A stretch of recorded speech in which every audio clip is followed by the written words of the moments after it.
Bandeirantes acontece.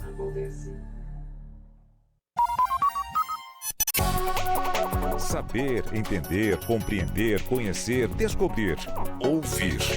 Bandeirantes acontece.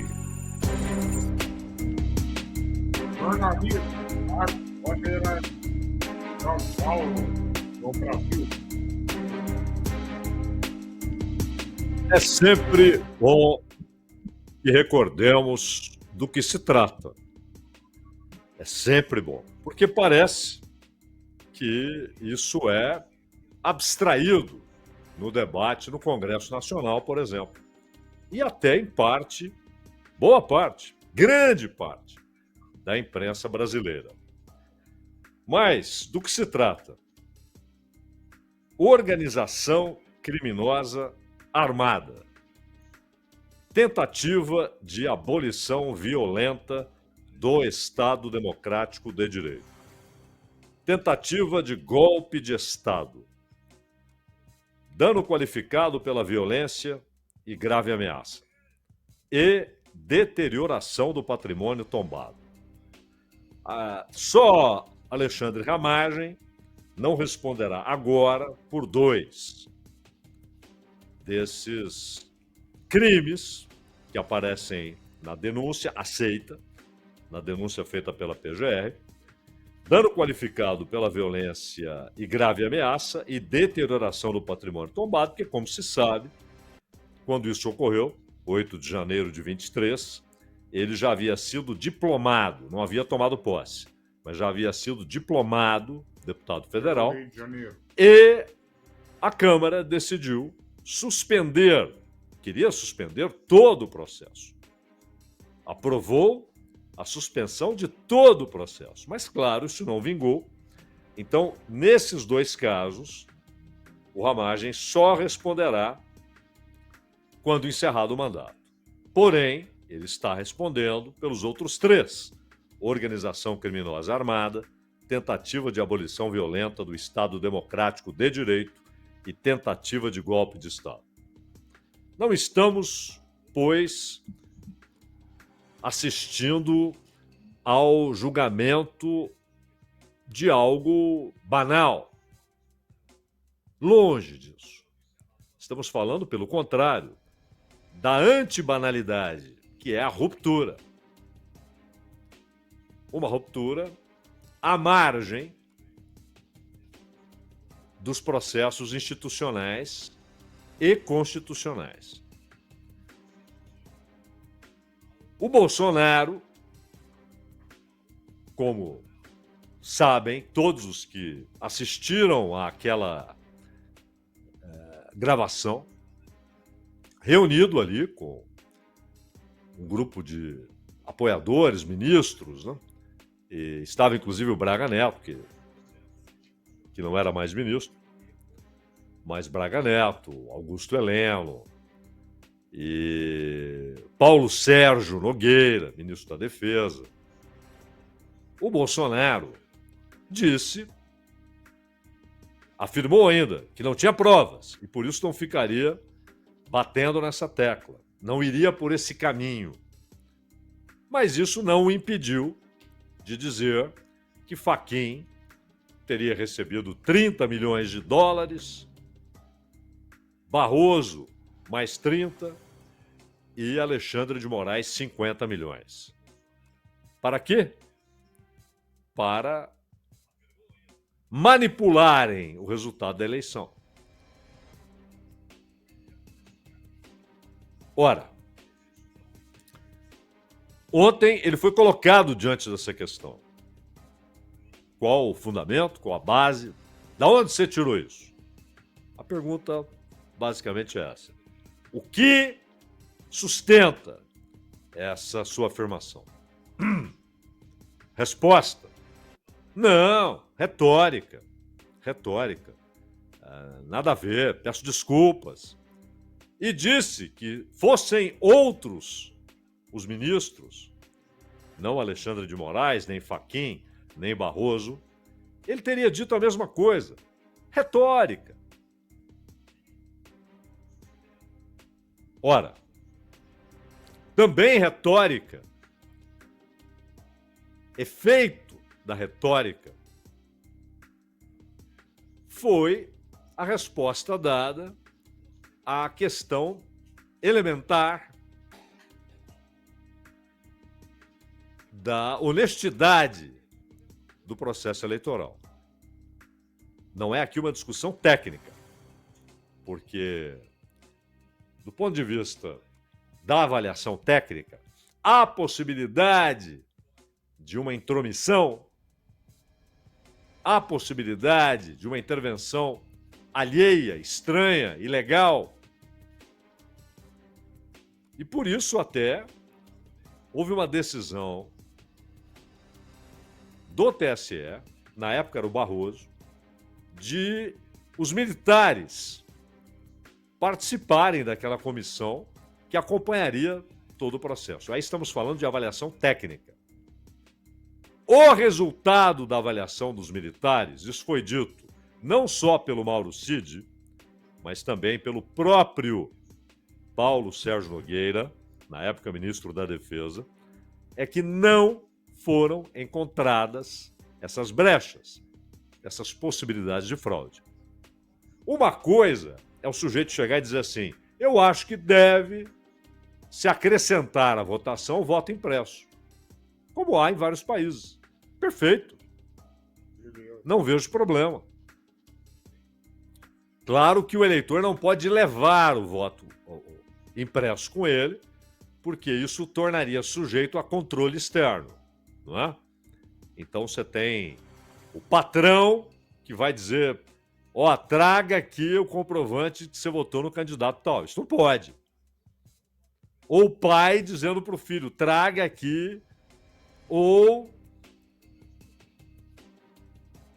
num lugar, num bairro, numa comunidade dirigida, por exemplo, pelo crime organizado, a exigência de que os moradores trouxessem a comprovação de que votaram em A e não em B. Então é claro que não pode levar consigo, por isso que não pode tirar foto, não pode filmar, porque isso pode ser parte de um processo de prestação de contas. Ó, tá aqui, ó, vou provar que eu votei em fulano. Não pode. Não pode, porque aí você não terá um eleitor livre. Você terá um eleitor que vai votar em quem alguém mandou votar. E é claro que isso é inadmissível. Outra coisa é apenas o papel para verificação. Bom, o papel está dizendo exatamente o que eu digitei aqui. O que apareceu na tela está no papel. Então tá certo. Agora, ó, o papel está mostrando aqui algo diferente do que eu votei. Tá errado. Mas eu não levo o papel comigo. Não é nem possível fisicamente tomá-lo nas mãos. Você só verifica e, se houver algum problema, denuncia. Então isso não é nenhum disparate. Mas não era essa a discussão. Isso apenas foi colocado, e isso deve ser debatido, nenhum problema. Há um custo, como admitiu o Fux lá atrás e tal. O Congresso aprovou, nenhum problema.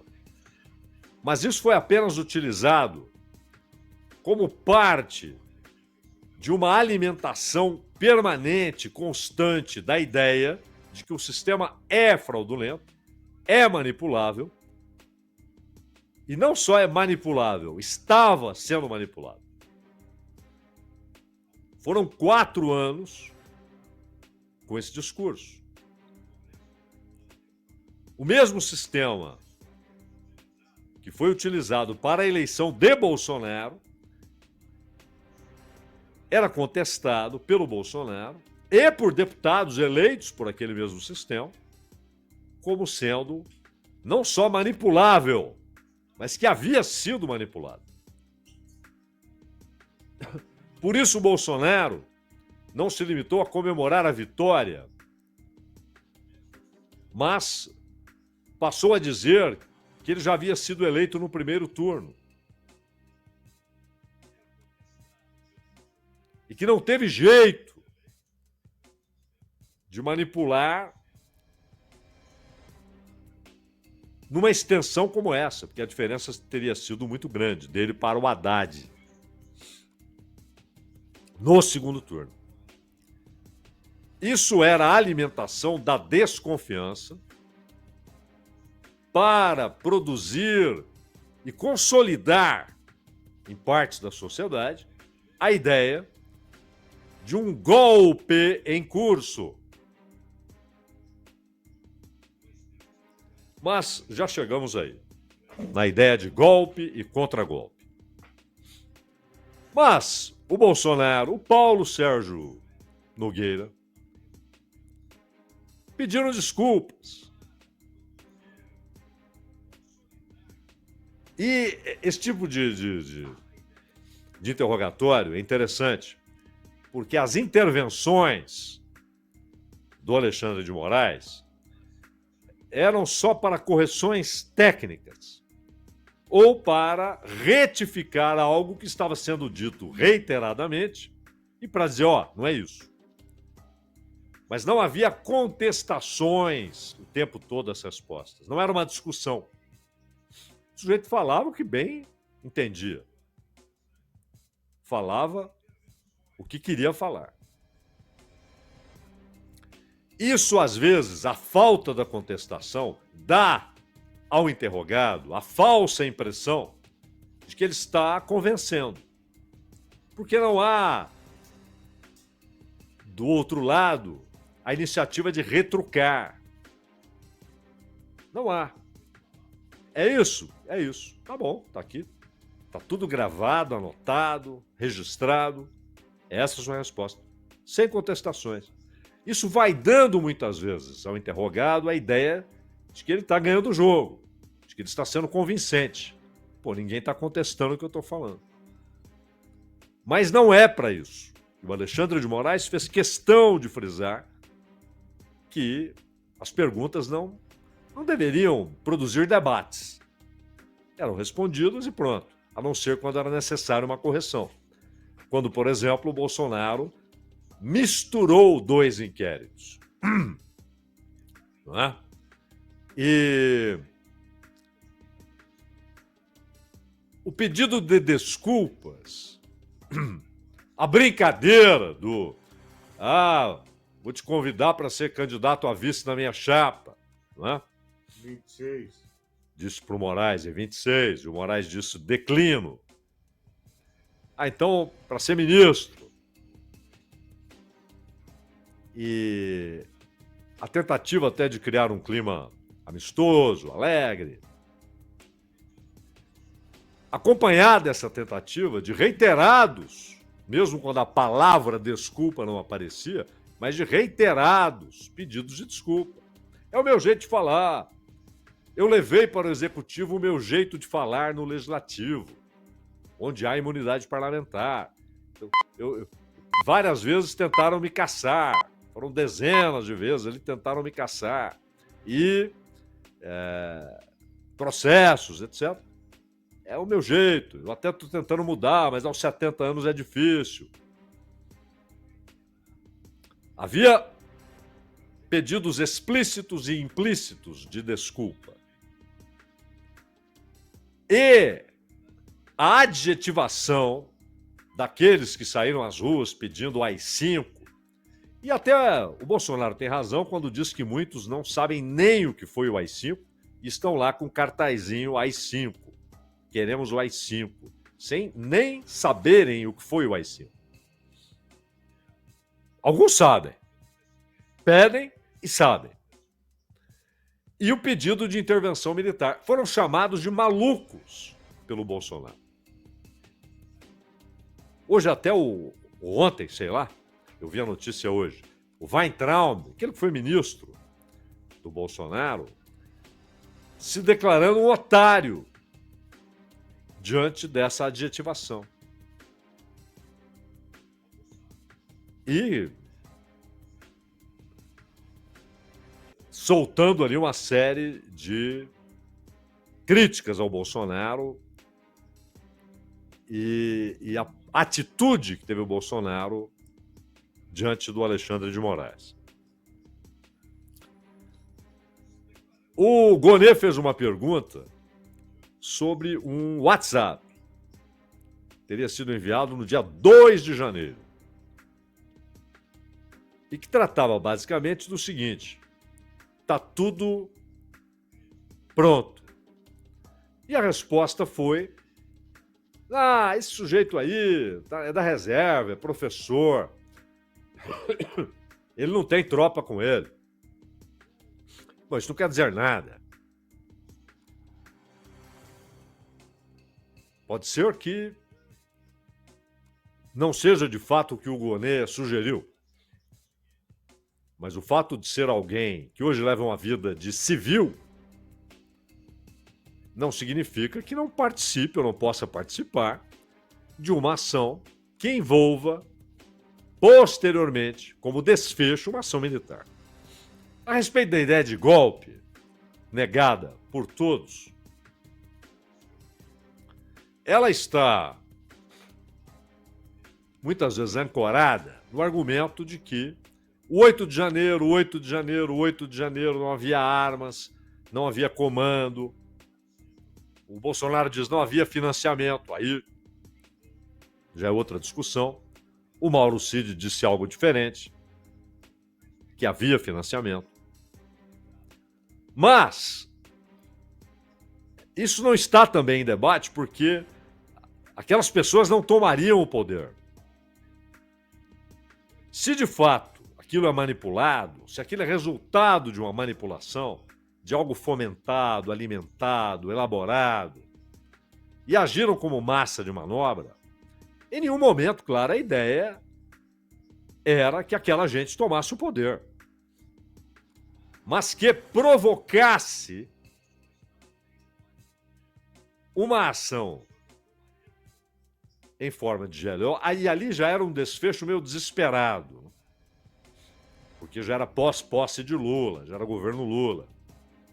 E, portanto, os comandantes militares tinham como, desde o dia 1º, o Lula como comandante das Forças Armadas, comandante supremo. Como diz a Constituição, é uma condição dada ao presidente da República, ao chefe de Estado. Aí não é a função de chefe de governo, é de chefe de Estado e de quem preside a República. Ora, mas antes, o que ocorre antes, e por isso aquela história do 12 de dezembro, 31 de dezembro, o que é isso? É o que foi dito pelo Mário Fernandes ao Mauro Cid.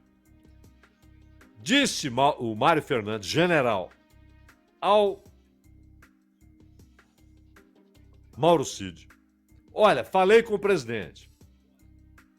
Ele disse que pode acontecer, que estamos livres aí para fazer alguma coisa até dia 12, mas que podemos fazer até o último dia do ano, até 31 de dezembro. E isso foi perguntado. O que poderia ser feito? O Mauro Cid parecia uma figura shakespeariana ali anteontem. Porque ele, ao mesmo tempo que queria, e o fez, queria ratificar, confirmar o seu depoimento. Aliás, o Fux, abrindo parênteses aqui para Fux, o Fux, as delações, opa, peraí, e o Fux é juiz de carreira, não foram delações do Mauro Cid, foi uma delação. Uma delação pode conter vários depoimentos, 5, 15, 30, mas é uma delação.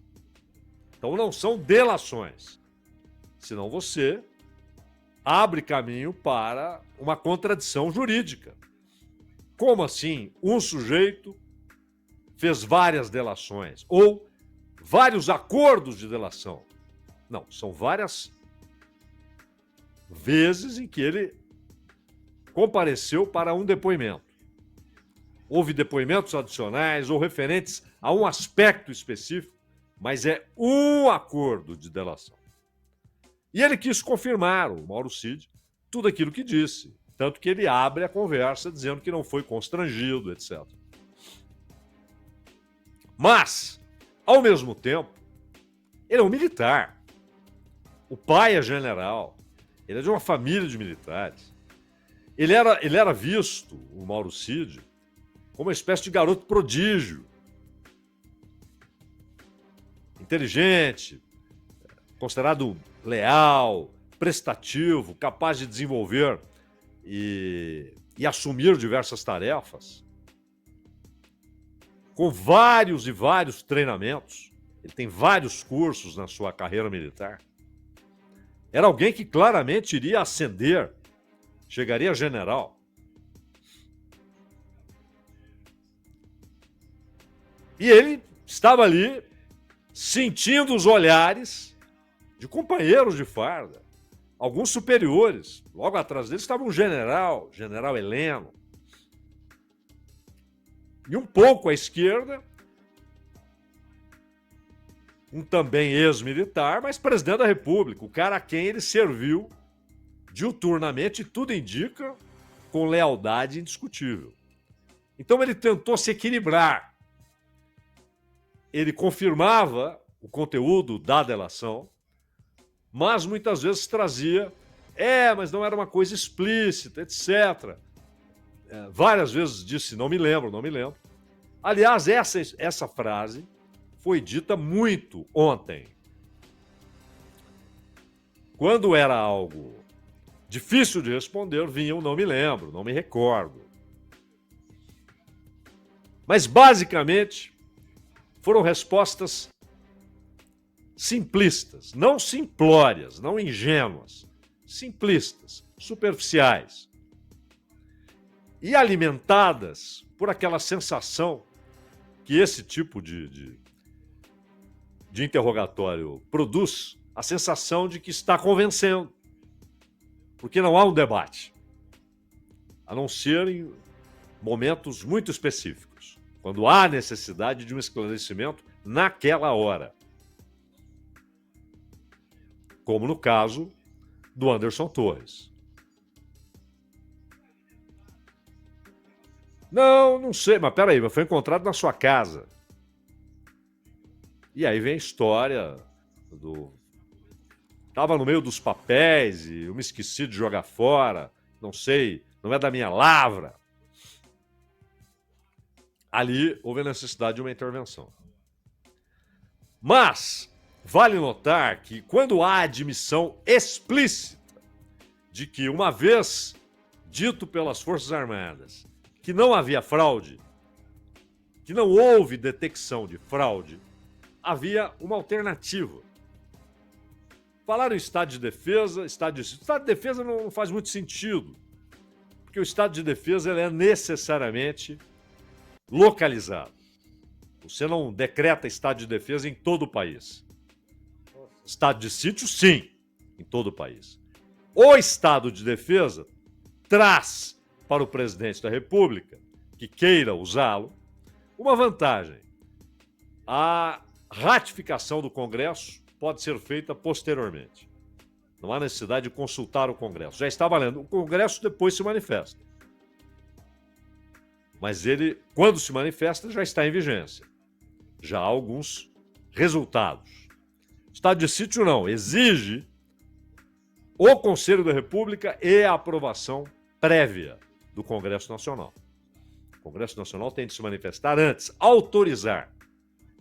Por isso, o próprio Moraes usou uma expressão que já usamos aqui, que, na verdade, tratava-se de estado de exceção. Mas por que caracterizar como estado de sítio? Porque o estado de sítio é previsto na Constituição. E a ideia era exatamente essa. De que qualquer ruptura, na verdade, deveria ser apresentada como uma ação para evitar uma ruptura. E toda a ação deveria ser caracterizada como contragolpe. Não um golpe, mas um contragolpe. Uma ação para impedir um golpe em curso. Isso foi feito no Brasil várias vezes. Várias vezes. Isso foi feito por Getúlio Vargas nos anos 30, com o Plano Cohen, inventado, mal redigido, por sinal, pelos generais da época, vale ressaltar. Isso foi feito. Aí depois, se aí foi a favor de Getúlio, depois foi contra Getúlio, com aquela história do plano conjunto Getúlio-Perón. Aliás, esta semana vamos falar sobre uma ideia de banqueiros dos Estados Unidos que o Trump tem uma política econômica semelhante à de Perón e Getúlio Vargas. E isso foi feito para o golpe de 64, apresentado como um contragolpe, que estaria em curso, capitaneado por Jango, por Brizola, pelos comunistas, pela Liga Camponesa. Desenharam, elaboraram, inventaram um cenário que até hoje é repetido como justificativo. É sempre um contragolpe. Não é algo assumido. Estamos derrubando o poder e a ordem atual para uma outra ordem, porque essa é injusta, é ruim. Não. É sempre a ideia de estamos aqui para manter o que existe. Manter a ordem econômica e social que está sendo ameaçada por um golpe em curso, então vamos contra-golpear. E claro, ninguém soube, a não ser pela imprensa, essa foi a resposta padrão, do tal plano do punhal verde e amarelo. Isso foi jogado inteiramente sobre o general Mário Fernandes. Agora, entra um período em que a defesa e a procuradoria, ambas têm o direito de solicitar novas evidências, novas provas, novo trabalho policial. O próprio Alexandre de Moraes pode requerer acareações por contradições em depoimentos. Então pode colocar cara a cara Mauro Cid e Braga Neto, porque o Braga Neto diz que o Mauro Cid mentiu. E que ele não deu dinheiro, não tem nada de caixinha, de vinho, de nada. E que o Mauro Cid mentiu quando disse que ele era o elo entre os manifestantes nas portas dos quartéis e o Bolsonaro. O Bolsonaro também disse que isso não acontecia. Então o Alexandre de Moraes pode requerer acareações.